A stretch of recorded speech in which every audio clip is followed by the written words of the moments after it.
Največji izziv Chipola je trenutno, kako narediti še nekako naslednji korak. Zdaj smo v zadnjih 3 letih, nekako imamo stagnirano rast. Zdaj pa nekako z novimi produkti vidimo, da bi lahko naredili še nekako naslednji korak, ki bo podvojil prihodke.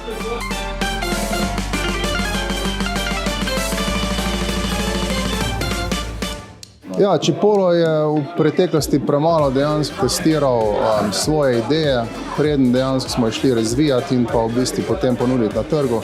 Tako da zdaj veliko več časa dejansko namenjamo ravno tem, tako da jaz bi priporočil, da mogoče da podjetja vzame malenkost več časa in namenijo tovrstnim stvarem več pozornosti, kajti potem, ko je produkt enkrat na trgu, je za veliko stvari že prepozno.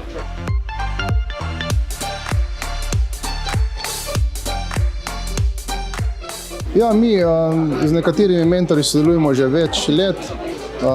Ko se pojavijo težave oziroma neki novi izzivi, jih skupaj z mentorji preverimo in to nam sigurno doda veliko dodano vrednost.